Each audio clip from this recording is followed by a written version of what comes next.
Building approvals are down 16.4%. Let's have a look. Hello everyone, Florian.heise here, and welcome to another episode of HeiseSays. I had my lunchtime stein of coffee, and I was walking down to the office, and I thought, you know what, I will just have a look at the building approval figures. I knew they were coming out today, and I thought, yeah, it'd be good to keep an eye on it, particularly considering the video I made this morning regarding, well, the future of the construction industry. Now, we jump over here to trading economics. We can see the number of dwellings approved in Australia tumbled by 16.4% month over month in April 2020, following an upwardly revised 2.1% fall in the previous month, compared with market expectations of a 10% drop. Private sector dwellings, excluding houses, slumped 34.9% versus 9.5% in March, on the back of a decline in private sector houses. Wow. Private sector dwellings, excluding houses, slumped 34.9%. And what's important here is looking at the difference between the consensus here. So here's what was happened last month. This was the consensus. This was the trading economics forecast. So they forecast 8%. The consensus was 10%. The data was 16.4%. That's a big hit. And we'll bring up this building approvals chart, and you can see there. Look at that. From 15,000 over in dwelling units approved, seasonally adjusted, below 13,000. Look at the private sector homes, edging up to 9, down to 8.5. It's a big hit. Has home builder failed? Let's jump over here. Or maybe home builder isn't represented in this data yet, and we'll have to see how it comes through in the next few months. So let's have a look at this data from the ABS. The number of dwellings approved fell by 16.4% in May.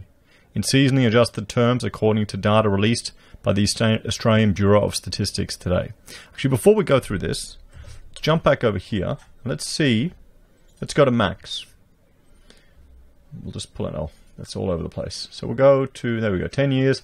I mean, you can see just the changes in the data here. Up, down, up, down, up, down, up, down. It's very cyclical. We'll go to 25. Can we see what happened in 2008? Around about here. Much more drastic moves all over the place, really.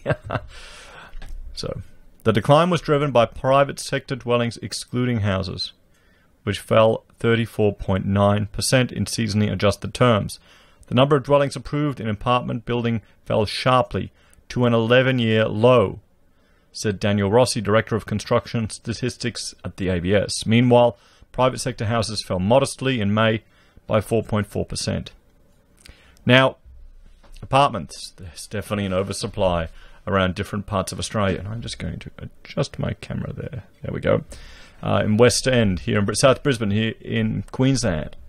In Brisbane, there's a big oversupply of apartments. 34.9% hit. Now, one thing that was pushing up in the past was foreign investment. A lot of that investor money went into these type of products, into these apartments. Consumer confidence has also taken a hit in apartments. Who would be buying one now? You'd have to be bloody brave to buy one off the plan. So while minor effects of the pandemic are apparent in the headline building approvals results, the fall in apartment approvals was broadly expected prior to the pandemic. Okay? Prior to this lockdown, they were expecting a big fall in apartments. What does that tell us about confidence in the market? What does that tell us about the property sector? Dwelling approvals fell across all states in seasonally adjusted terms. Double-digit falls were recorded in Tasmania, 23.3%, Victoria, 14.3%, New South Wales, 11.3%, South Australia, 9.3%, Western Australia, 8.9%, and Queensland, 7.4%. Approvals for private sector houses fell in Queensland, 9.9%, Western Australia 9.7%, Victoria 3.9%. In seasonally adjusted terms, South Australia bucked the national movement in May, increasing 7.1%, while New South Wales rose slightly at 1%. Well, there you go. What's going on in South Australia, guys? What's in the water there? Why are they building more houses? The value of total building approved fell 13.5% in May in seasonally adjusted terms. The value of residential buildings fell 17.3%, while non-residential building declined 7.1%. So we can jump here. Let's have a look at, we'll have a look at some of the key figures. And we can see, well, May last year to this year is down 11.6%. The total dwelling units approved. Month on month, from April to May, it's 16.4%. Private sector houses are down from last month to this month, 4.4. From last year to this year, 0.4. Private sector dwellings, excluding houses, are down 34.9%, and they were down 30.6%. Got to adjust my camera there, everyone. I've got quite an interesting setup. I literally have a boom microphone with a camera sticking between two screens, and it's working quite well, except when it's sliding down. It just adds to the excitement. So, I mean, look at that. Look at that. You'd hate to be dependent on that sector. I mean, the architects who are working in the development sector, doing all the multi-res stuff. Damn. Private sector houses have taken a hit too.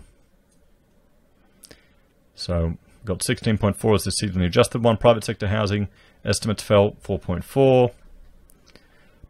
39. Value of building approvals went down. Let's jump over to this chart here, and what will we see here? This is the key figures, as we've said.